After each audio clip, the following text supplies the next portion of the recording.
সব কাম কৰি আমাৰ ভোট নিদিয়াৰ পিছতো সব কাম কৰিছে। ইলেকশ্যন মানৱ ডেকাৰ নাম ওলোৱা ইলেকশ্যন নহয়। এই ইলেকশ্যন হল আমাৰ কাৰণে দিনে ৰাতিয়ে চিন্তা কৰা নৰেন্দ্ৰ মোদী প্ৰধানমন্ত্ৰী পতা ইলেকশ্যন। আৰু সেইমতে সুন্দৰকৈ ইলেকশ্যনটো আমি পাৰ কৰিব লাগিব। কিবা এবাৰ চবে আমি এক হৈ ইলেকশ্যন খেলিম নে নেখেলিম? আৰু চবে কোনো লিডাৰগিৰিটো বেলেগত দেখাব নাই। ময়ো চবতে লিডাৰ, মই এতিয়া বিধায়ক হিচাপে চবতে যাম।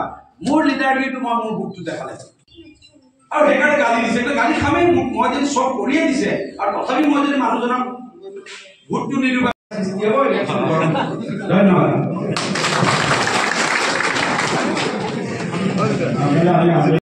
অৰ্গেনাইজ চিষ্টেমত খেলিব বিচৰাৰ কাৰণে এই ব্যৱস্থাটোৰ কাৰণে সমষ্টি বাহিৰৰ এজন মানুহে মুখ্যমন্ত্ৰীয়ে দায়িত্ব দিছে। আমাৰ ইয়াত কাক দিছে বুলি জগদীশ গুপ্তাক দিছে আপোনালোকৰ ইয়াত। তেওঁৰ বেলেগ মতলব নাই, পইচাৰ লগত লেনা। তেওঁৰ কথাটো হ'ল মুঠৰ পইচা যাতে ঠিকমতে কৰে। তাৰপিছত আমি অসম চৰকাৰৰ পৰা দিয়াৰ ব্যৱস্থা কৰিছে এইবাৰ। কিন্তু যেতিয়া আমাৰ গাড়ীখন আহিছিলে আপোনালোকে দেখিছিলে পঞ্চায়তে আহিছিলে নে? মোদীজীৰ এখন গাড়ী আহিছিলে।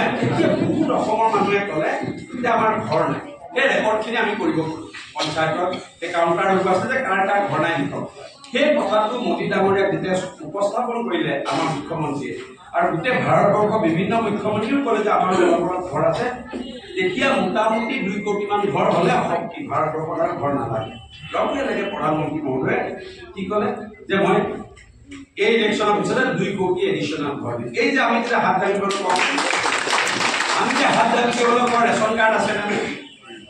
কোনোৱে হাত নাগায়। 6 মাহ পিছত অৰুণোদয়ৰ হাত নালাগিব আৰু 6 মাহ পিছত মই আপোনালোকক গেৰাণ্টি দি কৈছো কোনোৱে ঘৰ নাই বুলিও হাত নালাগিব। আৰু আমাৰ ঘৰ এই কংগ্ৰেছৰ খুটা ওলমি থকা ঘৰ নহয়। মানুহটো বুজালে যে আমাৰ ঘৰ কমপ্লিট হ'ব লাগিব। কংগ্ৰেছৰ দিনত 70,000 টকা ঘৰ, 35,000 মান ৱাৰ্ড মেম্বাৰ, আপোনাৰ পঞ্চায়ত ছেক্ৰেটাৰী, BDO, কংগ্ৰেছৰ পালি নেতা গৈ 35,000 মান ঘৰত থাকেগে, খুটাকেইটা ওলমি থাকে, হয় নে নহয়? লখিমপুৰ চহৰখন আপোনালোকে চাওক, নিজে শত্ৰু এজনো মোক বেয়া পাওক মানুহজনে পুঁজি মানে কি কথা কোৱাৰ পুঁজি।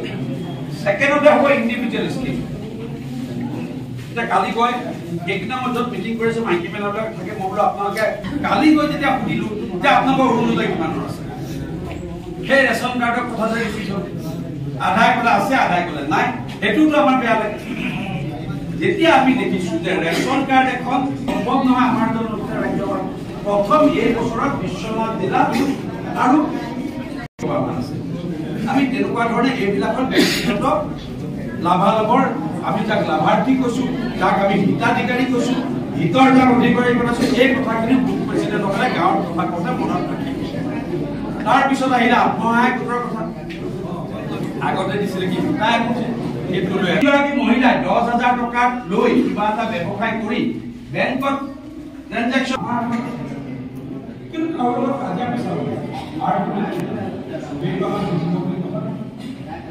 চবেই নিদিব ইমান বেছি মানুহে দিব এই আৰু মই জানো যে এইবাৰ